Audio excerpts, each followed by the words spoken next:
여러분, 한 가지 장면을 떠올려 보시겠습니까? 80세 할머니 한 분이 계십니다.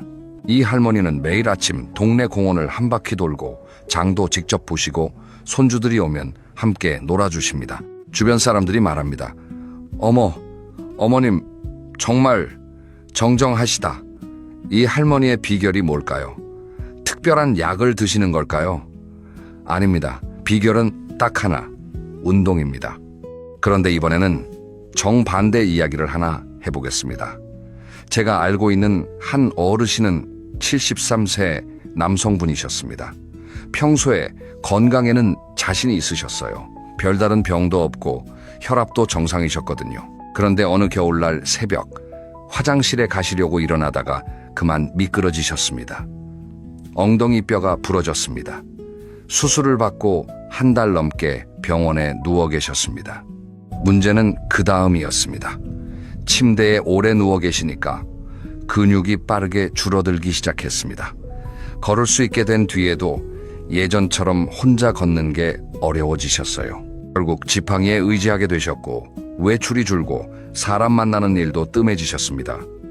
1년이 채 지나지 않아 우울증까지 찾아왔습니다. 한 번 넘어진 것뿐입니다.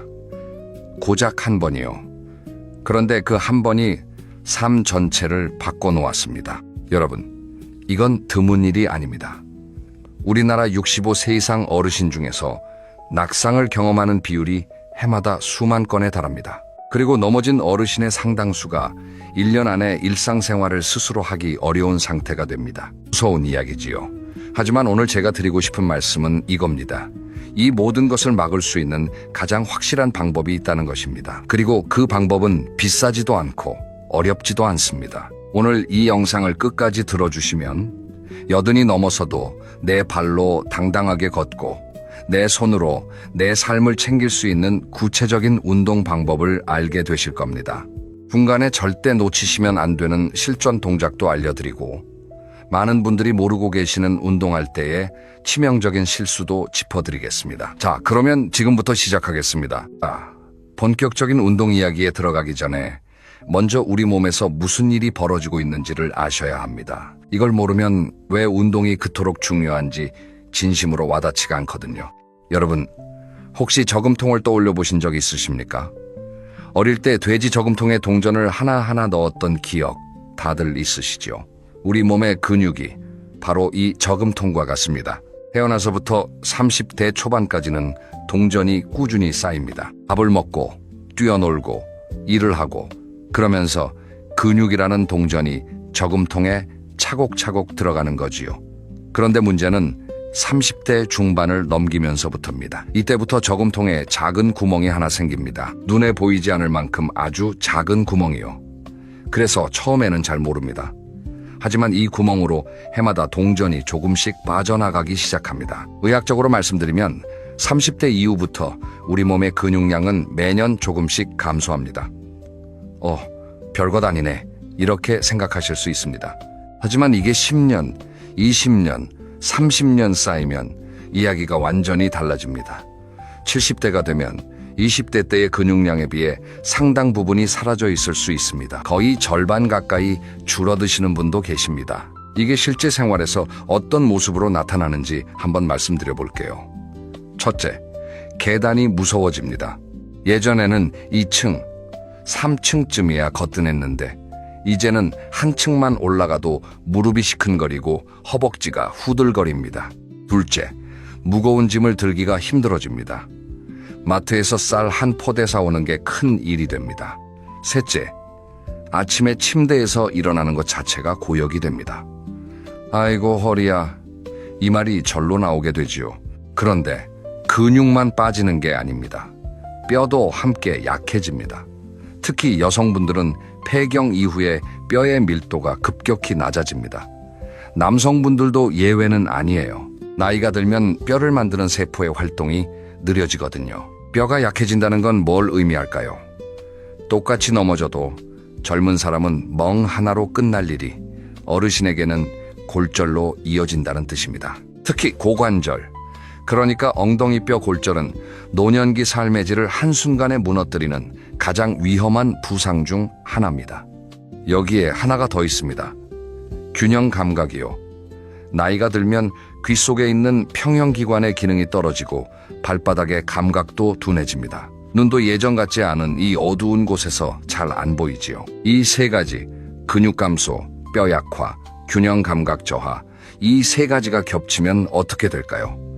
바로 넘어지는 겁니다. 그리고 한 번 넘어지면 다시 일어서기가 몹시 어려워집니다. 그래서 나는 아직 괜찮아 라고 느끼시는 분들께 꼭 말씀드리고 싶습니다. 괜찮다고 느끼실 때가 바로 준비하셔야 할 때입니다. 저금통에 구멍이 뚫린 줄도 모르고 가만히 계시면 정작 동전이 필요한 순간에 저금통이 텅 비어 있게 됩니다. 그런데요, 여기서 정말 놀라운 사실 하나를 알려드리겠습니다. 이 근육 감소를, 뼈의 약화를 거의 멈출 수 있는 방법이 있습니다. 심지어 이미 많이 줄어든 분들도 다시 채울 수 있습니다. 도대체 무슨 방법일까요? 바로 다음 이야기에서 알려드리겠습니다. 여러분, 주변에 이런 말씀을 하시는 분들 많지 않습니까? 나는 매일 아침 30분씩 걷는다. 그러니까 운동은 충분히 하고 있는 거지. 맞습니다. 걷기는 정말 좋은 운동입니다. 이건 의심의 여지가 없습니다. 하지만 한 가지 솔직하게 말씀드리겠습니다. 걷기만으로는 부족합니다. 이게 무슨 말인지 비유를 하나 들어보겠습니다. 의자를 생각해 보세요. 다리가 내 개인 의자는 안정적이지요. 그런데 만약 다리가 하나밖에 없다면 어떻게 되겠습니까? 앉는 순간 쓰러질 겁니다. 노년기 운동도 마찬가지입니다. 걷기라는 다리 하나만으로는 우리 몸이라는 의자를 안정적으로 지탱할 수가 없습니다. 그러면 의자의 나머지 다리는 뭘까요? 노년기 운동에는 크게 세 가지 기둥이 있습니다. 첫째는 유산소 운동, 둘째는 근력 운동, 셋째는 균형 및 유연성 운동입니다. 이 세 가지가 합쳐져야 비로소 튼튼한 의자가 완성됩니다. 하나라도 빠지면 흔들리기 시작합니다. 먼저 유산소 운동부터 말씀드리겠습니다. 유산소 운동은 심장과 폐를 건강하게 해줍니다. 걷기, 가벼운 조깅, 수영, 자전거 타기 같은 것들이지요. 이런 운동을 하면 심장이 더 효율적으로 피를 뿜어내게 되고 혈관이 탄력을 유지합니다.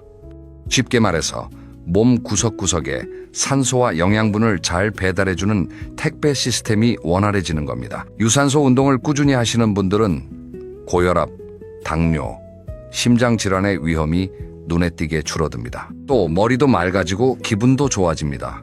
왜냐하면 뇌로 가는 혈류가 좋아지거든요. 그런데 유산소 운동만으로는 근육을 키울 수가 없습니다. 심장은 튼튼해지지만 팔다리의 근육은 여전히 빠져나가고 있을 수 있다는 뜻이에요. 이게 바로 많은 어르신들이 놓치시는 부분입니다. 그래서 두 번째 기둥인 근력 운동이 반드시 필요합니다. 근력 운동이라고 하면 젊은 사람들이 헬스장에서 무거운 역기를 드는 모습을 떠올리실 수 있습니다. 하지만 절대 그렇게 하실 필요 없습니다. 내 몸무게를 이용한 간단한 동작만으로도 충분합니다. 의자에서 일어났다 앉았다를 반복하는 것, 벽을 짚고 팔을 굽혔다 펴는 것, 이런 것들이 전부 근력 운동입니다. 근력 운동을 하면 어떤 일이 벌어질까요? 첫째, 줄어들던 근육이 다시 붙기 시작합니다. 아까 저금통 비유를 기억하시죠? 구멍을 메우고 다시 동전을 넣는 거라고 생각하시면 됩니다. 둘째, 뼈가 강해집니다. 이게 좀 신기한 부분인데요. 근육이 뼈를 당기고 자극하면 뼈가 내가 더 단단해져야겠구나 하고 반응을 합니다. 그래서 근력 운동을 꾸준히 하시는 분들은 골다공증 진행이 느려지고 경우에 따라서는 뼈 밀도가 다시 올라가기도 합니다. 셋째, 일상생활이 편해집니다. 장바구니를 드는 것, 손줄을 안아 올리는 것, 무거운 문을 여는 것, 이런 사소한 일들이 다시 수월해집니다. 그리고 세 번째, 기둥, 균형과 유연성 운동입니다. 이건 사실 가장 간과되는 운동이에요. 하지만 노년기에는 어쩌면 가장 중요한 운동일 수 있습니다. 왜냐하면 바로 이 운동이 넘어짐을 막아주기 때문입니다. 한 발로 서기, 발 뒤꿈치를 들었다 내리기, 천천히 스트레칭하기, 이런 동작들이 균형 감각을 유지시켜줍니다. 세계적으로 오래 건강하게 사는 분들이 많은 지역들을 연구한 결과가 있습니다. 이 지역의 어르신들에게는 공통점이 있었습니다. 헬스장에 다니시는 분은 거의 없었어요. 대신 일상에서 자연스럽게 세 가지 운동을 모두 하고 계셨습니다. 텃밭을 가꾸면서 쪼그려 앉았다 일어나고 그게 근력 운동이지요. 언덕길을 오르내리며 심장을 단련하고 그게 유산소 운동이지요. 울퉁불퉁한 길을 걸으면서 자연스럽게 균형 감각을 키우고 그게 균형 운동이지요. 특별한 운동 프로그램이 아니었습니다. 삶 자체가 운동이었던 겁니다. 자, 그러면 여기서 한 가지 질문을 던져보겠습니다. 알겠어. 3가지 운동을 해야 하는 건 알겠는데 나는 도대체 뭘 어떻게 해야 하는 거야? 이 질문에 대한 답을 지금부터 아주 구체적으로 집에서 바로 따라 하실 수 있도록 알려드리겠습니다. 자, 이제부터가 진짜입니다. 여러분이 오늘 이 영상에서 가장 주의 깊게 들으셔야 할 부분입니다. 뭘 해야 하는지는 알겠는데 어떻게 해야 하느냐? 이 질문에 대한 답을 지금부터 하나하나 드리겠습니다. 제가 알려드리는 방법은 특별한 도구가 필요 없습니다. 넓은 공간도 필요 없습니다. 여러분의 집, 거실이면 충분합니다. 의자 하나, 벽 하나, 이것만 있으면 됩니다. 그리고 시간도 많이 안 걸립니다. 하루에 30분이면 됩니다. 30분을 한꺼번에 하기 부담스러우시면 3번으로 나누셔도 됩니다. 아침에 10분, 점심 후에 10분, 저녁 식사 전에 10분, 이렇게요. 먼저 아침 10분, 유산소 운동과 몸풀기 시간입니다. 아침에 일어나시면 바로 격한 동작을 하시면 안 됩니다. 자는 동안 우리 몸은 움직임 없이 오랜 시간 가만히 있었기 때문에 근육과 관절이 뻣뻣한 상태거든요. 그래서 먼저 부드럽게 깨워줘야 합니다. 침대에 앉은 상태에서 시작하시면 됩니다. 먼저 2팔을 천천히 머리 위로 올려보세요. 쭉 뻗어 올리시면서 숨을 크게 들이마십니다. 그리고 천천히 내리면서 숨을 내쉽니다. 이걸 5번 반복하시면 됩니다. 이게 아침 첫 번째 동작입니다. 별것 아닌 것 같지만 이렇게 하면 몸에 자, 이제 하루가 시작됐어 라고 신호를 보내는 겁니다. 다음으로 일어서서 제자리 걸음을 합니다. 빠르게 하실 필요 없습니다. 천천히 무릎을 배꼽 높이까지 올리시면서 제자리에서 걸어보세요. 팔도 함께 자연스럽게 흔들어 주십니다. 이걸 2분 정도 하시면 심장이 서서히 빨라지기 시작합니다. 몸이 따뜻해지는 게 느껴지실 겁니다. 그게 바로 혈액이 온몸을 돌기 시작했다는 뜻입니다. 제자리 걸음이 되셨으면 이번에는 옆으로 걸어보겠습니다. 서 계신 자리에서 오른쪽으로 2발짝, 왼쪽으로 2발짝 이렇게 좌우로 왔다 갔다 하시는 겁니다. 이 동작은 유산소 효과도 있지만 옆으로 움직이는 감각을 유지시켜주기 때문에 균형 감각에도 도움이 됩니다. 약 2분간 해주세요. 마지막으로 가벼운 스트레칭을 해줍니다. 서서 양손을 허리에 대고 상체를 천천히 오른쪽으로 기울입니다. 옆구리가 살짝 당기는 느낌이 들면 멈추고 숨을 2번 쉰 뒤 돌아옵니다. 반대쪽도 똑같이 해줍니다. 그 다음에는 앞으로 천천히 숙여보세요. 무릎을 살짝 구부린 상태에서 손끝이 바닥을 향하게 내려갑니다. 억지로 바닥을 짚으실 필요 없습니다. 허리와 허벅지 뒤쪽이 살짝 당기는 정도까지만 내려가시면 됩니다. 이 스트레칭을 3분 정도 해주시면 아침 10분 루틴이 끝납니다. 어떠세요? 별로 어렵지 않지요? 이 10분만 해도 아침에 몸이 훨씬 가볍게 느껴지실 겁니다. 머리도 맑아지고 왠지 오늘 하루가 기분 좋을 것 같은 느낌이 드실 거예요. 이제 점심 후 10분입니다. 이 시간이 바로 근력 운동 시간입니다. 점심을 드시고 바로 하시면 안 되고요. 30분에서 1시간 정도 쉬신 뒤에 하시는 게 좋습니다. 첫 번째 동작은 의자 스쿼트입니다. 이건 정말 중요한 동작이에요. 노년기 근력 운동의 왕이라고 해도 과언이 아닙니다. 방법은 간단합니다. 튼튼한 의자를 하나 준비하시고 의자 앞에 서십니다. 발은 어깨 너비로 벌려주세요. 그리고 팔짱을 끼거나 2팔을 앞으로 나란히 뻗으십니다. 이 상태에서 천천히 엉덩이를 뒤로 빼면서 의자에 앉습니다. 쿵 하고 주저앉으시면 안 됩니다. 셋을 세는 동안 천천히 앉으세요. 하나, 둘, 셋. 엉덩이가 의자에 살짝 닿으면 다시 천천히 일어섭니다.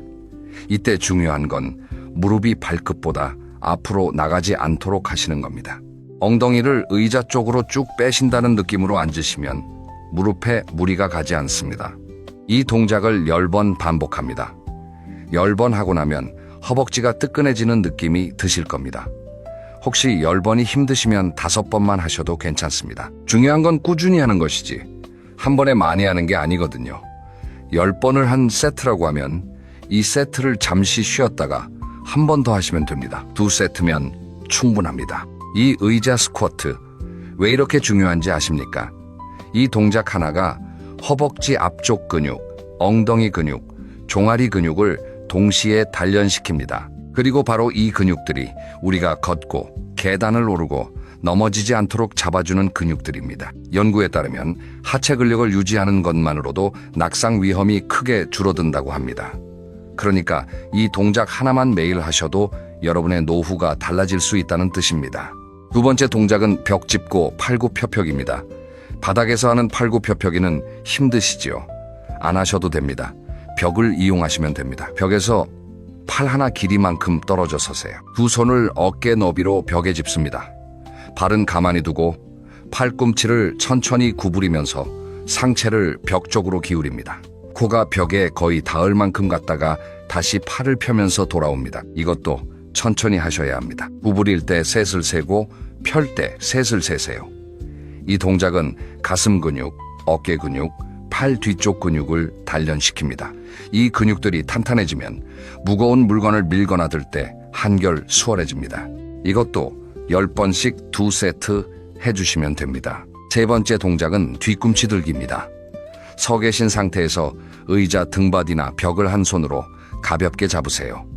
그리고 천천히 뒤꿈치를 들어 올려 까치발을 하십니다. 종아리에 힘이 들어가는 게 느껴지시지요? 꼭대기에서 잠깐 멈추셨다가 천천히 내려옵니다. 이 동작은 종아리 근육을 강화하는데 종아리는 흔히 제2의 심장이라고 불립니다. 왜냐하면 발끝까지 내려간 피를 다시 위로 올려보내는 펌프 역할을 종아리 근육이 하기 때문입니다. 종아리가 약해지면 다리가 잘 붓고 혈액순환이 나빠지고 쉽게 피로해집니다.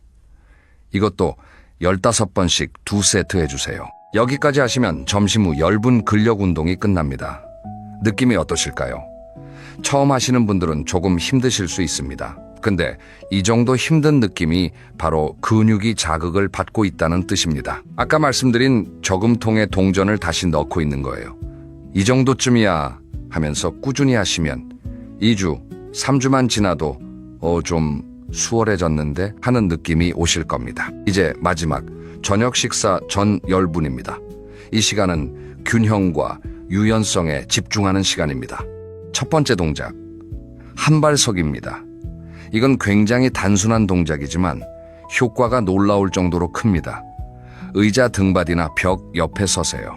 한 손으로 가볍게 잡은 상태에서 오른발을 바닥에서 살짝 들어 올립니다. 높이 들 필요 없습니다. 바닥에서 주먹 하나 높이면 충분합니다. 이 상태로 열을 셉니다. 하나, 둘, 셋, 넷, 다섯, 여섯, 일곱, 여덟, 아홉, 열. 10까지 세셨으면 발을 내리고 반대쪽 발을 들어 올려 똑같이 하십니다. 처음에는 열을 세기도 전에 흔들리실 수 있습니다. 괜찮습니다.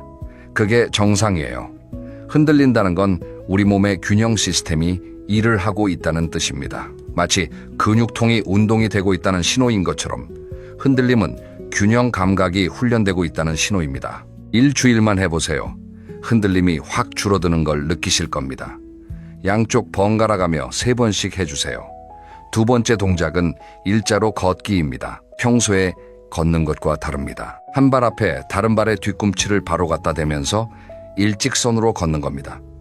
마치 밧줄 위를 걷는 것처럼요. 이 동작이 왜 좋으냐면 실제로 길을 걸을 때 좁은 곳을 지나거나 방향을 바꿀 때 사용하는 세밀한 균형 감각을 훈련시키기 때문입니다. 10발자국 정도 앞으로 갔다가 돌아서 다시 10발자국 이렇게 3번 왕복해 주세요. 이것도 처음에는 벽 옆에서 하시면서 필요할 때 손으로 짚으시면 안전합니다. 세 번째 동작은 앉아서 하는 스트레칭입니다. 의자에 편하게 앉으세요. 먼저 오른쪽 다리를 앞으로 쭉 뻗습니다. 발끝을 몸쪽으로 당기세요. 그러면 허벅지 뒤쪽과 종아리가 쭉 당기는 느낌이 드실 겁니다. 통증이 아니라 시원하게 당기는 느낌이요. 이 상태로 숨을 천천히 내쉬면서 열을 셉니다. 반대쪽도 똑같이 하세요. 다음으로 앉은 상태에서 양손을 깍지 끼고 머리 위로 쭉 올립니다.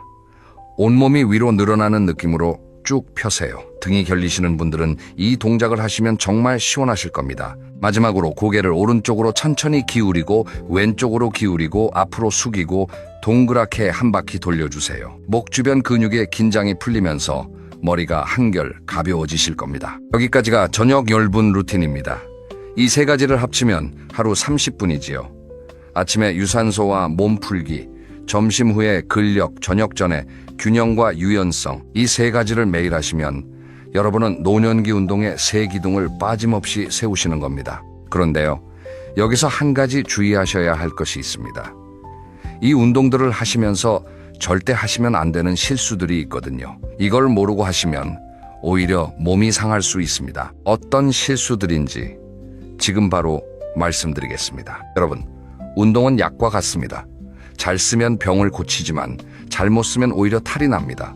지금부터 말씀드리는 5가지 실수, 이건 꼭 기억해 주십시오. 제가 아는 많은 어르신들이 이 실수 때문에 운동을 시작하고도 중간에 그만두시거나 심한 경우 부상을 당하셨거든요.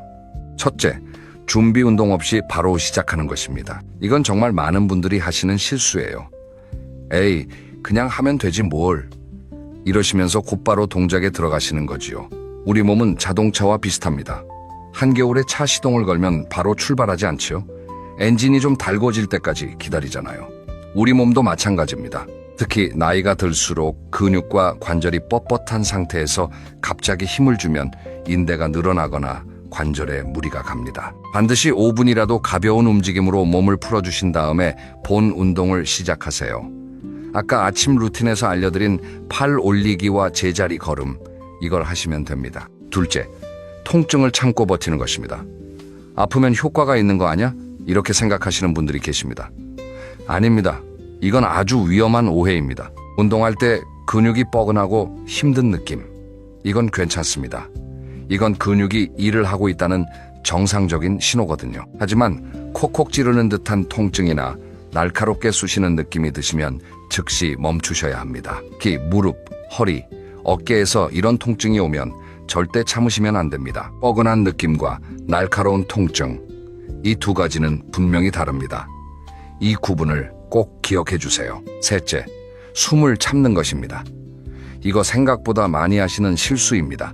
힘을 줄 때 무의식적으로 숨을 꽉 참게 되시거든요. 의자 스쿼트를 하실 때도 하면서 숨을 멈추시는 분들이 계십니다. 숨을 참으면 혈압이 순간적으로 확 올라갑니다.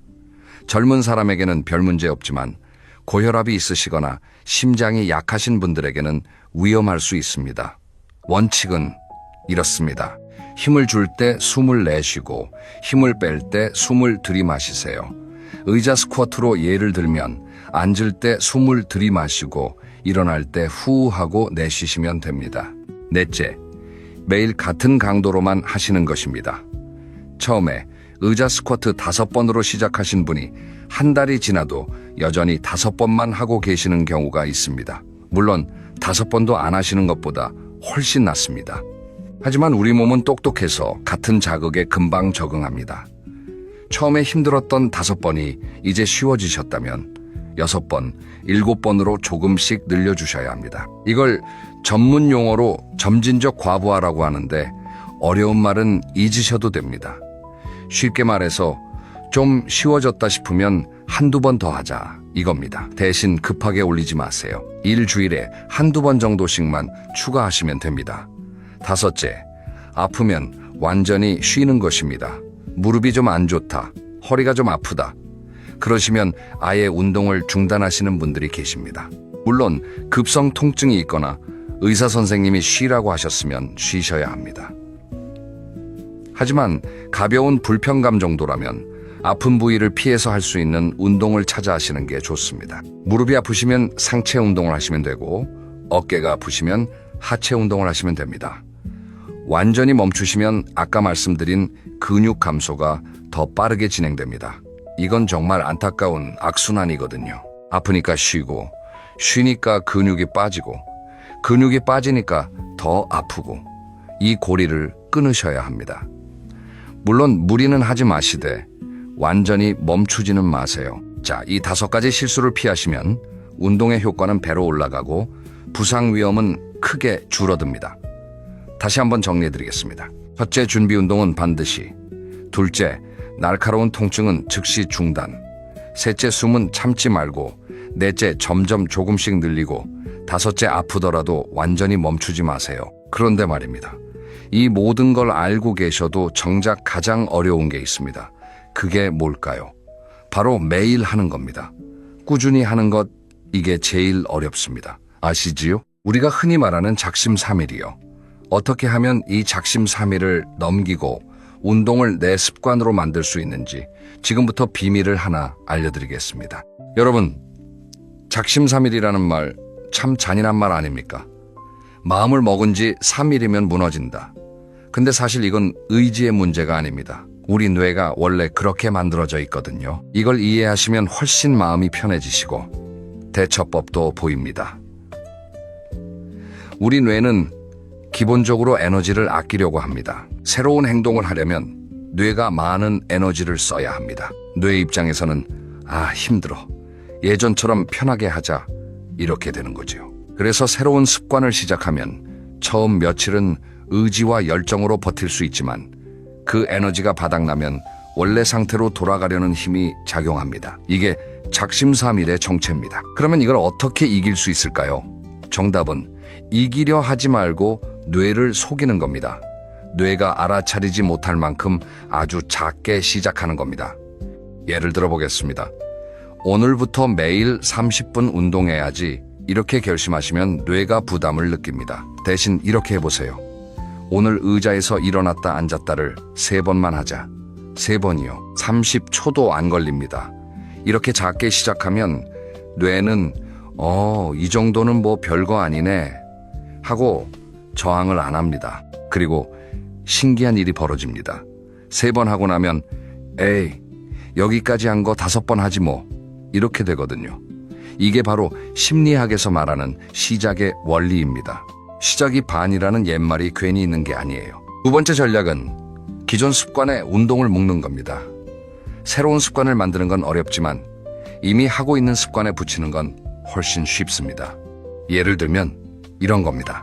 아침에 세수하고 나서 팔 올리기 5번, 점심 먹고 양치한 다음에 의자 스쿼트 5번, 저녁 뉴스 보기 전에 한발서기 10초. 이렇게 이미 하고 계시는 일 뒤에 운동을 붙이시면 별도로 자, 이제 운동할 시간이야 하고 결심할 필요가 없어집니다. 자연스럽게 흘러가는 거지요. 세 번째 전략은 기록하는 것입니다. 달력을 하나 준비하세요. 냉장고나 잘 보이는 곳에 붙여두시고요. 운동을 하신 날에는 동그라미를 하나 그리세요. 빨간색이든 파란색이든 상관없습니다. 중요한 건 동그라미가 하나씩 쌓이는 걸 눈으로 보시는 거예요. 사흘 연속 동그라미가 이어지면 뭔가 뿌듯하시지 않겠습니까? 나흘째 되는 날, 오늘은 좀 귀찮은데 하다가도 달력을 보시면 여기서 끊기면 아깝지 하는 마음이 드실 겁니다. 이게 연속성의 힘입니다. 네 번째 전략은 함께하는 사람을 만드는 겁니다. 혼자 하면 외롭고 외로우면 그만두기 쉽습니다. 옆집 이웃이든 오래된 친구든 배우자든 누구라도 좋습니다. 우리 매일 아침 같이 걷자. 이 한마디면 됩니다. 상대가 있으면 오늘 좀 하기 싫어도 그래도 약속했으니까 하면서 나가게 됩니다. 그리고 같이 하면서 이런저런 이야기도 나누면 운동 시간이 즐거운 사교 시간이 됩니다. 운동이 의무가 아니라 기다려지는 일이 되는 거지요. 다섯 번째, 그리고 아마도 가장 중요한 전략이 있습니다. 바로 자기 자신에게 너그러워지시는 겁니다. 하루 빼먹으셨다고 실패한 게 아닙니다. 이틀 빼먹으셔도 실패가 아닙니다. 진짜 실패는 나는 안 되나 봐 하고 완전히 포기하시는 겁니다. 하루 쉬셨으면 다음날 다시 하시면 됩니다. 그게 전부입니다. 비가 와서 못 걸으셨으면 집에서 의자 스쿼트 3번이라도 하시면 됩니다. 몸이 안 좋으셨으면 스트레칭만 하셔도 됩니다. 완벽하게 하시려고 하지 마세요. 꾸준히 하시는 게 완벽하게 하시는 것보다 100배 낫습니다. 여기서 한 분의 이야기를 해드리고 싶습니다. 이분은 64세에 처음 운동을 시작하셨습니다. 그전까지는 운동이라곤 해본 적이 없으셨어요. 퇴직하시고 나서 갑자기 시간이 남으니까 뭘 해야 할지 모르셨답니다. 우연히 동네 복지관에서 어르신 체조 수업이 있다는 걸 알게 되셨고, 한번 가볼까 하는 가벼운 마음으로 시작하셨습니다. 처음에는 정말 힘드셨다고 합니다. 스쿼트를 3번도 못 하셨고, 한 발 서기는 3초도 버티지 못하셨대요. 창피하기도 하셨답니다. 주변에서 자기보다 나이 많은 분들이 훨씬 잘하시니까요. 하지만 이분은 딱 한 가지를 지키셨습니다. 오늘 못하면 내일 하자. 내일도 못하면 모레 하자. 그냥 끊지만 말자. 이게 이분의 유일한 규칙이었습니다. 3개월이 지나니 스쿼트 10번을 하실 수 있게 되셨습니다. 6개월이 지나니 산책거리가 2배로 늘었습니다.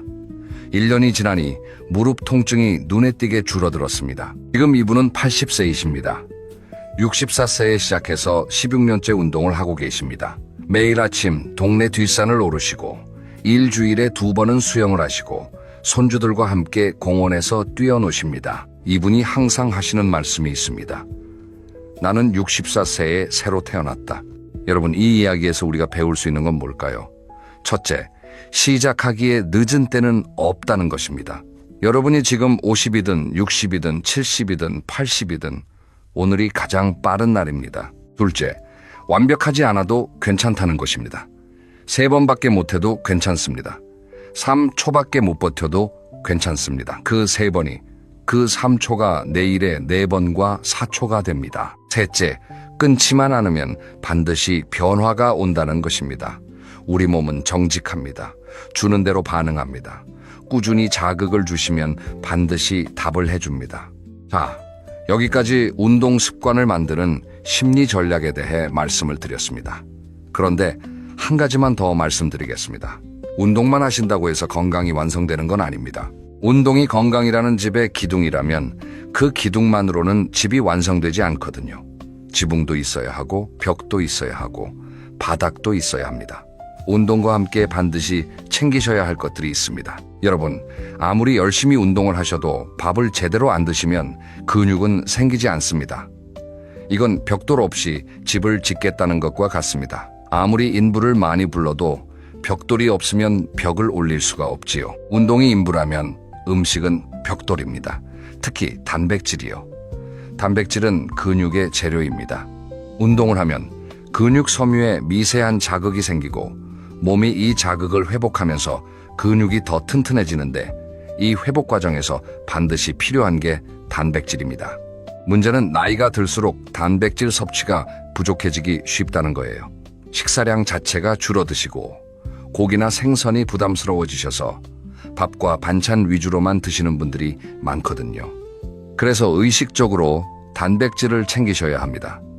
매 끼니 손바닥 반 정도 크기의 단백질 음식을 넣어보세요. 아침에 달걀 1개, 점심에 두부 반모, 저녁에 생선 1토막, 이런 식이면 됩니다. 고기가 부담스러우시면 콩, 두부, 달걀, 우유, 치즈 같은 것들로 충분히 채우실 수 있습니다. 간식으로 우유 한 잔이나 삶은 달걀 1개를 드시는 것도 좋은 방법입니다. 그리고 물도 충분히 드셔야 합니다. 나이가 들면 갈증을 느끼는 감각이 둔해집니다. 목이 마르지 않아도 수분이 부족할 수 있다는 뜻이에요. 하루에 6잔에서 8잔 정도의 물을 의식적으로 드시는 게 좋습니다. 운동 전후로는 특히 1잔씩 꼭 드세요. 다음은 수면입니다. 잠을 잘 주무시는 것, 이것도 정말 중요합니다. 왜냐하면 근육이 회복되고 성장하는 시간이 바로 잠을 자는 동안이기 때문입니다. 운동은 낮에 하지만 그 운동의 결과물은 밤에 만들어지는 거지요. 그래서 수면의 질이 나쁘면 아무리 운동을 열심히 해도 효과가 반으로 줄어듭니다. 좋은 수면을 위해서 몇 가지만 기억해 주십시오. 먼저, 매일 같은 시간에 주무시고 같은 시간에 일어나세요. 주말이라고 늦잠을 주무시면 오히려 리듬이 깨집니다. 그리고 잠자리에 드시기 2시간 전부터는 텔레비전이나 스마트폰 화면을 줄여주세요. 밝은 빛이 잠을 유도하는 호르몬인 멜라토닌의 분비를 방해하거든요. 또 저녁에 과식하시거나 카페인이 든 음료를 드시는 것도 피하시는 게 좋습니다. 잠자리에 누우시면 아까 알려드린 스트레칭을 가볍게 해주시는 것도 도움이 됩니다. 몸이 이완되면 잠이 더 잘 옵니다. 마지막으로 마음 관리입니다. 이게 좀 뜬금없어 보이실 수 있는데 사실은 굉장히 중요합니다. 마음이 건강하지 않으면 몸도 건강할 수 없습니다. 의학적으로도 스트레스와 우울감이 면역력을 떨어뜨리고 염증을 늘리고 심장질환의 위험을 높인다는 연구 결과가 많이 있습니다. 노년기의 가장 무서운 적 중 하나가 외로움입니다. 퇴직하고 자녀들은 독립하고 친구들도 하나둘 멀어지면 사회적 연결이 줄어들게 되지요.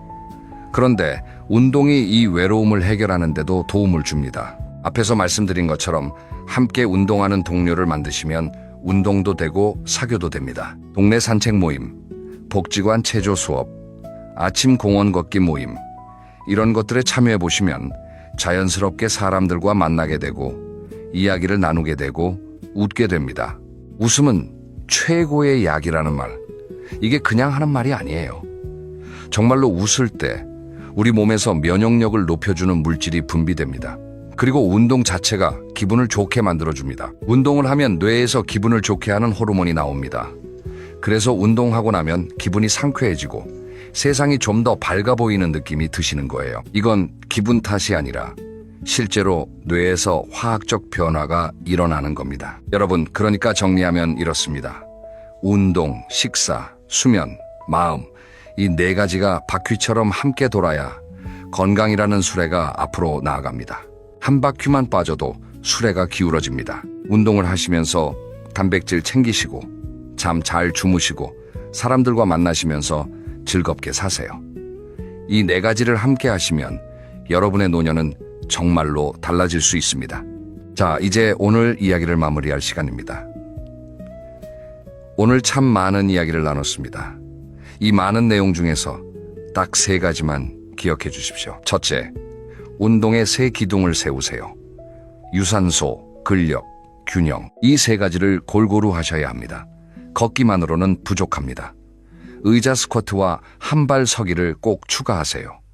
둘째, 작게 시작하되 끊지 마세요. 오늘 3번이면 충분합니다. 그 3번이 내일에 5번이 되고 한 달 뒤에 10번이 됩니다. 중요한 건 멈추지 않는 것입니다. 셋째, 운동을 혼자 하지 마세요. 같이 하는 사람을 찾으세요. 그러면 운동이 힘든 일이 아니라 즐거운 일이 됩니다. 자, 그러면 영상을 끄시고 나서 바로 하실 수 있는 한 가지를 알려드리겠습니다. 지금 바로 의자에서 일어났다 앉았다를 3번 해보세요. 딱 3번입니다. 30초도 안 걸립니다. 그리고 하신 다음에 스스로에게 말해주세요. 나는 오늘 시작했다. 이 한마디가 여러분의 노년을 구원하는 첫 걸음이 될 겁니다. 다음 영상에서는 관절이 약한 분들도 안심하고 따라하실 수 있는 특별한 근력 운동법을 알려드리겠습니다. 무릎이 아프신 분, 허리가 불편하신 분, 이런 분들이 어떻게 하면 관절에 무리 주지 않으면서도 근육을 키울 수 있는지 아주 구체적으로 다루겠습니다. 기대해 주세요. 오늘도 끝까지 들어주셔서 감사합니다. 여러분의 건강한 노년을 진심으로 응원합니다. 그러면 다음에 또 뵙겠습니다. 여러분, 한번 생각해 보십시오. 같은 나이, 비슷한 환경에서 살아온 2사람이 있습니다. 한 분은 어디를 가든 사람들이 먼저 인사를 하고 자리를 내어드리고 의견을 물어봅니다. 그런데 다른 한 분은 가족 모임에서조차 말을 꺼내면 분위기가 싸해집니다. 자식들이 슬슬 자리를 피하고 며느리는 눈을 마주치지 않으려 합니다. 이 2사람의 차이가 무엇일까요? 돈이 많아서? 학벌이 좋아서? 아닙니다. 오늘 이 이야기를 끝까지 들으시면 그 결정적인 차이가 무엇인지 정확하게 아시게 됩니다. 그리고 한 가지 미리 말씀드리겠습니다. 이 차이를 만드는 것은 타고난 성격이 아닙니다. 지금 이 순간부터 누구나 바꿀 수 있는 것들입니다. 자, 그럼 이야기를 시작하겠습니다. 제가 얼마 전에 한 경로당 앞을 지나가다가 인상 깊은 장면을 목격했습니다. 벤치에 어르신 5-6분이 앉아 계셨는데 그중 한 분이 이야기를 하고 계셨습니다. 그런데 나머지 분들의 표정이 참 묘했습니다. 고개를 끄덕이면서도 눈빛은 딴 곳을 보고 있었습니다. 그 이야기하시는 분의 말투를 잠깐 들어보니 이런 식이었습니다. 내가 현직에 있을 때는 말이야, 부장급 이하는 나한테 감히 말도 못 걸었어. 내가 한마디 하면 다들 벌벌 떨었다고. 그 자리에 있던 다른 어르신들은 그냥 웃기만 하셨습니다. 그리고 그분이 화장실에 가시니까 한 분이 조용히 말씀하셨습니다. 저 양반은 만날 옛날 자랑이야 듣는 사람이 힘들어. 반면에 같은 동네에 다른 어르신 한 분이 계셨습니다. 이분은 특별히 높은 자리에 계셨던 분도 아닙니다. 평범한 회사에서 정년 퇴직을 하신 분이었습니다. 그런데 이분이 경로당에 오시면 분위기가 달라집니다. 김 선생 왔어? 여기 앉아 여기. 사람들이 먼저 자리를 권합니다. 왜 그럴까요? 이분은 다른 사람의 이야기를 참 잘 들어주셨습니다. 누가 손주 자랑을 하면 진심으로 그래요? 얼마나 예쁘겠어요? 하고 맞장구를 쳐주시고, 누가 몸이 아프다고 하면 어디가 불편하세요? 병원은 가보셨어요? 하고 진심으로 걱정해 주셨습니다. 이 두 분의 차이, 바로 여기서부터 존중받는 사람과 무시당하는 사람의 갈림길이 시작됩니다. 자, 그러면 본격적으로 첫 번째 이야기를 해보겠습니다. 존중은 과거의 직함이 아니라 지금 이 순간의 태도에서 온다는 것입니다. 우리 사회에서 어르신들이 가장 많이 하시는 실수 중 하나가 바로 과거의 타이틀에 집착하는 것입니다. 나는 어디 출신이다. 나는 뭘 했던 사람이다. 나는 어느 회사 무슨 직급까지 올라갔던 사람이다. 이런 말들입니다. 물론 살아오신 인생이 자랑스러운 것은 당연합니다. 누구나 열심히 살아온 세월이 있고 그것이 소중한 것은 맞습니다. 하지만 문제는 그 과거가 현재의 나를 대신해 줄 수 없다는 점입니다. 한번 이렇게 비유해 보겠습니다. 학교 다닐 때 반장을 했다고 해서 30년이 지난 동창 모임에서 반장 행세를 하면 어떻게 될까요? 사람들이 존경하겠습니까? 아니요. 이상한 사람 취급을 받겠지요. 마찬가지입니다. 직장에서 부장이었든 이사였든 사장이었든 은퇴한 그 순간부터는 모두 같은 출발선에 서게 됩니다. 그 출발선에서 새롭게 존중을 만들어가야 하는 겁니다. 실제로 제가 아는 한 분의 이야기를 해드리겠습니다. 이분은 큰 기업에서 임원까지 하신 분이었습니다. 은퇴 후에도 습관처럼 주변 사람들에게 지시하는 말투를 쓰셨습니다. 아파트 관리사무소에 가서도 이거 왜 이렇게밖에 못하나 당장 고쳐 하고 명령하듯 말씀하시고, 동네 모임에 가서도 내가 보기엔 이렇게 하는 게 맞아 내 말대로 해 하고 단정 지으셨습니다. 처음에는 사람들이 그분의 경력을 알기 때문에 한 발 물러서 줬습니다. 하지만 시간이 지나면서 하나둘 거리를 두기 시작했습니다. 모임에 그분이 오신다고 하면 나 오늘 좀 바빠서 하고 빠지는 사람이 생겼습니다. 결국 그분은 어느 날 혼잣말처럼 이렇게 말씀하셨다고 합니다. 내가 뭘 잘못한 건지 모르겠어. 예전에는 다들 내 앞에서 고분고분했는데, 그분이 깨닫지 못하셨던 것은 이것입니다. 예전에 사람들이 고분고분했던 것은 그분의 인격 때문이 아니라 그분이 가진 권한 때문이었다는 사실입니다. 인사권, 승진 결정권, 업무 지시권, 이런 것들이 사라진 순간 사람들이 따를 이유도 함께 사라진 겁니다. 이것이 권위와 존중의 근본적인 차이입니다. 권위는 자리가 만들어주는 것이고 존중은 사람이 스스로 만들어가는 것입니다.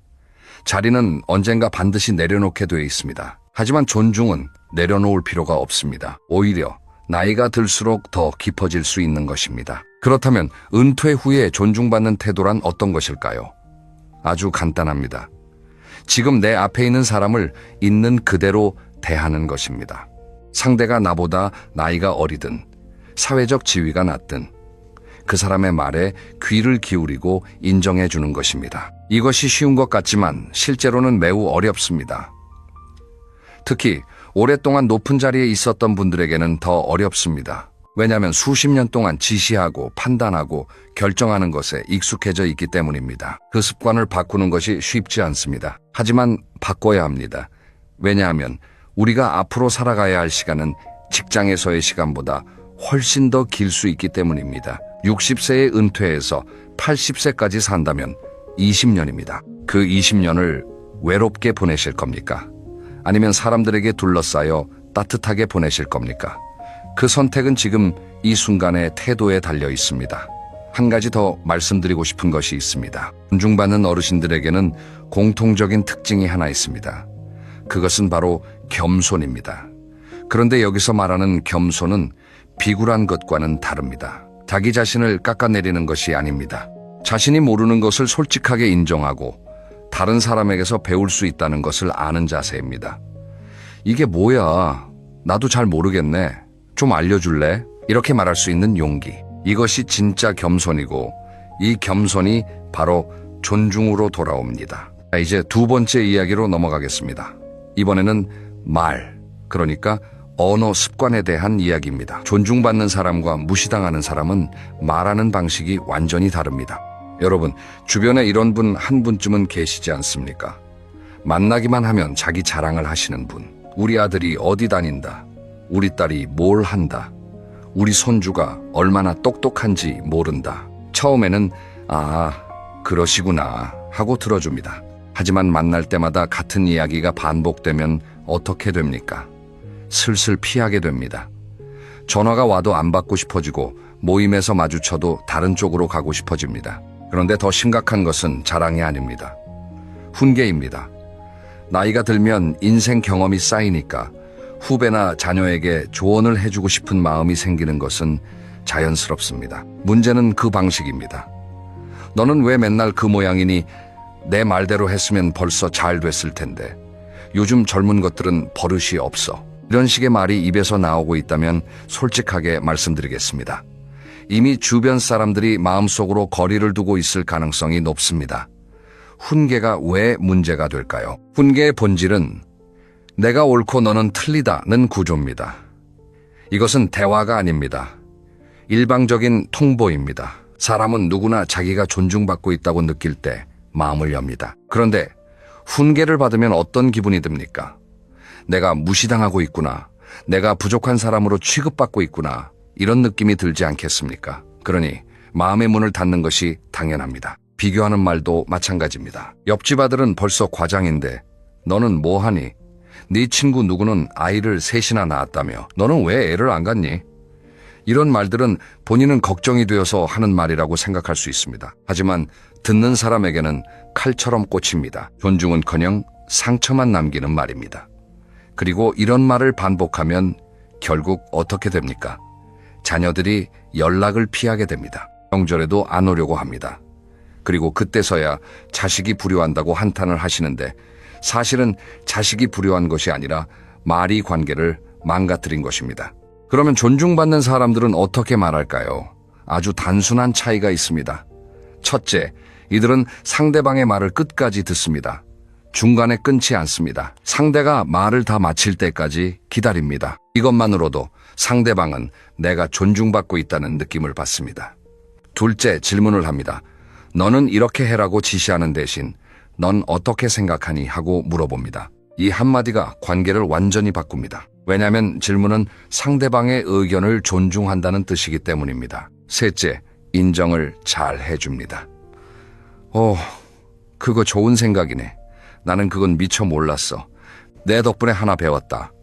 이런 말을 자연스럽게 하실 수 있는 분이라면 그분 주변에는 항상 사람이 많습니다. 구체적인 예를 하나 들어보겠습니다. 자녀가 이직을 고민한다고 말했을 때 무시당하는 분은 이렇게 말씀하십니다. 그 좋은 회사를 왜 때려치워? 요즘 세상에 직장이 있는 것만 해도 감사해야지. 내가 그러니까 맨날 이 모양이라고 했잖아. 이렇게 말하면 자녀는 다시는 부모님께 고민 상담을 하지 않습니다. 반면에 존중받는 분은 이렇게 말씀하십니다. 그래, 이직을 생각하게 된 이유가 뭐야? 요즘 회사에서 힘든 일이 있었어? 이렇게 물어보시면 자녀가 마음을 열게 됩니다. 우리 아버지는, 우리 어머니는 내 이야기를 들어주시는구나. 이 느낌이 바로 존중의 시작입니다. 말에 대해서 한 가지만 더 말씀드리겠습니다. 존중받는 분들은 불필요한 말을 하지 않습니다. 아까 경로당 이야기를 했었지요. 과거 자랑을 끊임없이 하시는 분의 문제는 말이 너무 많다는 것이었습니다. 말이 많으면 실수도 많아집니다. 그리고 듣는 사람이 지칩니다. 반대로 말을 아끼는 사람의 한마디는 무게가 있습니다. 평소에 말을 많이 하지 않던 분이 갑자기 한마디를 하시면 모든 사람이 귀를 기울입니다. 이것이 바로 말의 힘입니다. 많이 하는 것이 아니라 적절한 때에 적절한 말을 하는 것. 이것이 존중받는 사람의 언어 습관입니다. 그런데 여러분, 여기서 궁금하신 게 있으실 겁니다. 아무리 태도가 좋고 말을 잘해도 현실적으로 중요한 것이 있지 않느냐. 바로 경제적인 부분입니다. 자, 그래서 세 번째 이야기로 넘어가겠습니다. 돈과 건강 이야기입니다. 솔직하게 말씀드리겠습니다. 우리 사회에서 나이 들어 경제적으로 자립하지 못하면 존중받기 어려운 것이 현실입니다. 이것은 슬프지만 사실입니다. 자식에게 손을 벌려야 하는 상황이 되면 아무리 좋은 부모라 해도 관계가 불편해질 수밖에 없습니다. 자녀도 자기 가정이 있고 자기 경제적 부담이 있기 때문입니다. 부모가 매달 용돈을 달라고 하면 처음에는 드립니다. 하지만 그것이 1년, 2년, 3년 계속되면 부담이 됩니다. 그리고 그 부담은 어느 순간 짜증이 되고 그 짜증은 무시로 이어지게 됩니다. 그래서 경제적 독립은 단순히 돈 문제가 아닙니다. 존엄의 문제입니다. 내가 벌어서 내가 쓸 수 있다는 것, 내가 필요한 것을 내 힘으로 해결할 수 있다는 것. 이것이 나이 들어서 가장 큰 힘이 됩니다. 액수가 크든 작든 상관없습니다. 중요한 것은 누군가에게 의존하지 않아도 된다는 그 자체입니다. 실제로 주변을 한번 살펴보십시오. 존중받는 어르신들 중에 자녀에게 경제적으로 완전히 의존하는 분이 얼마나 계십니까? 거의 없을 겁니다. 대부분 작은 연금이라도 있고 혹은 소소한 일을 하시면서 자기 생활비는 스스로 해결하시는 분들입니다. 그리고 오히려 자녀에게 가끔 뭔가를 해줄 수 있는 여유가 있는 분들입니다. 손주에게 용돈을 쥐어줄 수 있고 명절에 맛있는 것을 사줄 수 있고 자녀가 힘들 때 조금이라도 보탤 수 있는 분들. 이런 분들은 자연스럽게 존중받습니다. 왜냐하면 받기만 하는 사람이 아니라 줄 수도 있는 사람이기 때문입니다. 그런데 여기서 제가 반드시 강조하고 싶은 것이 있습니다. 돈만으로는 절대 존중을 살 수 없다는 것입니다. 주변에 돈은 많은데 무시당하는 어르신도 분명히 계시지 않습니까? 자녀에게 돈은 주지만 돈으로 사람을 통제하려는 분. 내가 돈을 줬으니까 내 말을 들어라. 내가 아파트 해줬으니까 나한테 잘해야지. 이런 식으로 돈을 무기로 쓰시는 분들은 겉으로는 존중받는 것처럼 보일 수 있지만 실제로는 그렇지 않습니다. 자녀들은 돈 때문에 참는 것이지 진심으로 존경하는 것이 아닙니다. 그리고 그런 관계는 결국 돈이 끊기는 순간 무너집니다. 진짜 존중받기 위한 경제적 독립이란 남에게 폐를 끼치지 않을 정도의 자립을 말하는 것입니다. 화려하게 살 필요는 없습니다. 소박하지만 누구에게도 기대지 않고 당당하게 살 수 있으면 됩니다. 그것이 진짜 경제적 독립이고 그것이 존중의 기반이 됩니다. 이제 건강 이야기를 해보겠습니다. 경제적 독립과 함께 반드시 갖추어야 할 것이 바로 건강입니다. 아니, 어떻게 보면 건강이 돈보다 더 중요할 수 있습니다. 왜냐하면 아무리 돈이 많아도 건강을 잃으면 모든 것이 달라지기 때문입니다. 제가 아는 한 분의 이야기를 해드리겠습니다. 이분은 사업을 성공적으로 하셔서 경제적으로는 전혀 문제가 없는 분이었습니다. 자녀 교육도 잘 시키셨고 손주도 예쁘게 자라고 있었습니다. 그런데 70대 초반에 뇌졸중이 오셨습니다. 다행히 생명에는 지장이 없었지만 한쪽 몸이 불편해져서 누군가의 도움 없이는 일상생활이 어려워지셨습니다. 처음에는 자녀들이 정성껏 돌봐드렸습니다. 하지만 시간이 지나면서 그 돌봄이 부담이 되기 시작했습니다. 자녀들도 각자 직장이 있고 가정이 있으니까요. 결국 요양보호사를 고용하셨고 자녀들의 방문은 점점 뜸해지셨습니다. 그분은 종종 이런 말씀을 하셨다고 합니다. 건강할 때는 몰랐어. 건강이 존중의 조건이라는 걸. 이것은 극단적인 사례일 수 있습니다. 하지만 핵심은 분명합니다. 스스로를 돌볼 수 있는 사람이 존중받습니다. 내 몸을 내가 관리할 수 있고 내 일상을 내가 꾸려갈 수 있다는 것. 이것은 단순히 건강 문제가 아니라 독립성의 문제이고 독립성은 존중과 직결됩니다. 그래서 지금 이 순간부터 건강 관리를 하셔야 합니다. 대단한 것을 하라는 게 아닙니다. 매일 30분만 걸으십시오. 밥을 드실 때 채소와 단백질을 챙겨 드십시오. 정기 검진을 미루지 마십시오. 약을 꼬박꼬박 드시고 잠을 충분히 주무십시오. 이것들이 별것 아닌 것처럼 보이지만 10년 후, 20년 후를 결정짓는 작은 습관들입니다. 한 가지 더 말씀드리겠습니다. 건강에서 놓치기 쉬운 것이 정신 건강입니다. 몸이 건강해도 마음이 아프면 사람이 위축됩니다. 우울해지면 말수가 줄어들고 만나는 사람이 줄어들고 활동이 줄어듭니다. 그러면 사회적으로 점점 고립되고 고립되면 존중받을 기회 자체가 사라집니다. 그래서 정신 건강도 챙기셔야 합니다. 좋아하는 것을 하시고 사람들을 만나시고 웃을 일을 만드십시오. 필요하다면 전문가의 도움을 받는 것도 전혀 부끄러운 일이 아닙니다.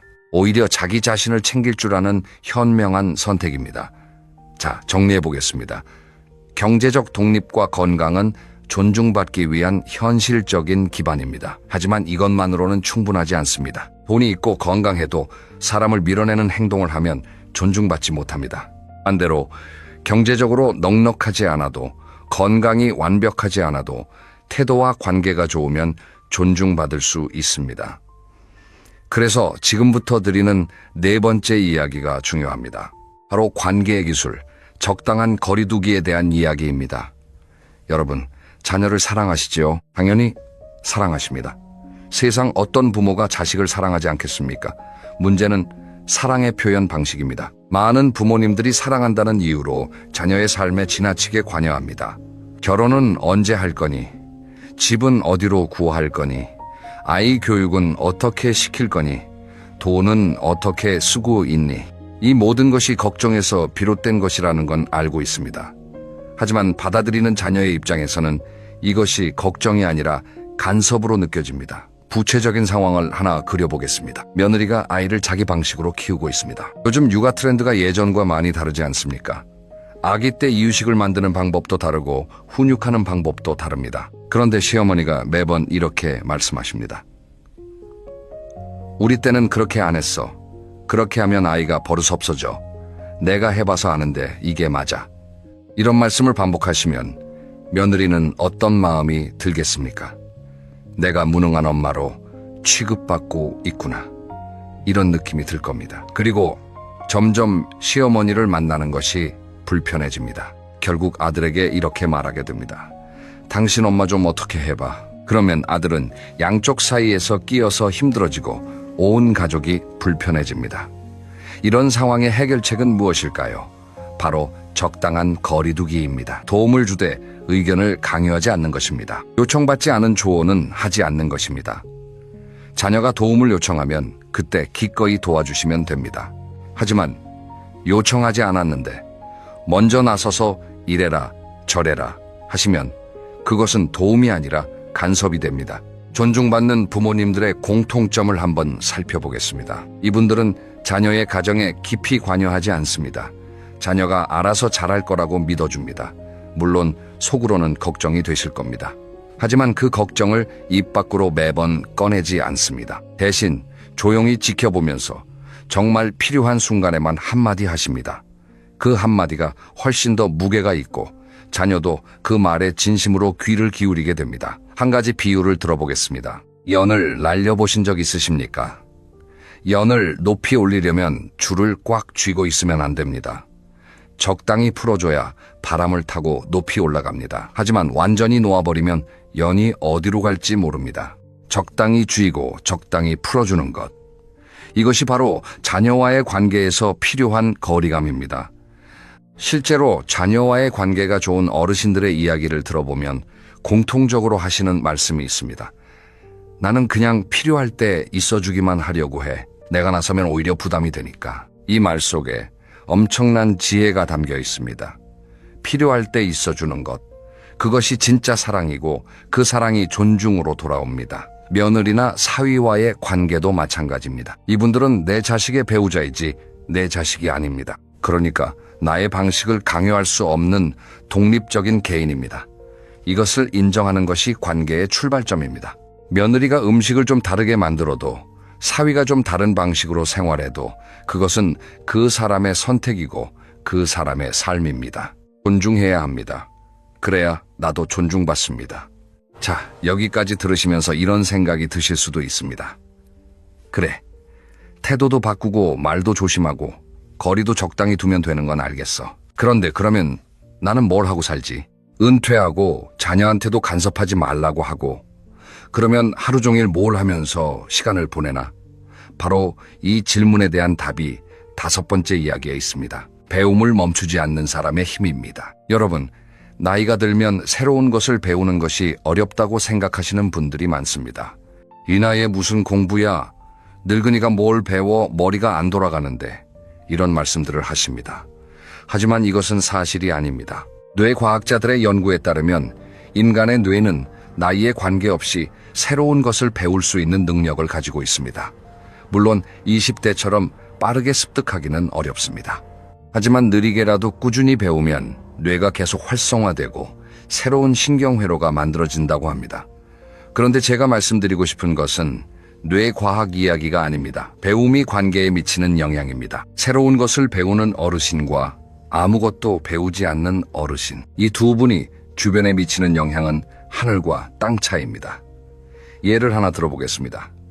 70이 넘으신 한 할아버지가 스마트폰으로 유튜브 편집을 배우셨습니다. 처음에는 글자 크기 조절하는 것도 어려워하셨습니다. 하지만 6개월 정도 꾸준히 연습하시더니 자기가 등산 다니면서 찍은 영상을 편집해서 유튜브에 올리시기 시작했습니다. 구독자가 많은 것은 아닙니다. 하지만 중요한 것은 그것이 아닙니다. 이분이 변하셨습니다.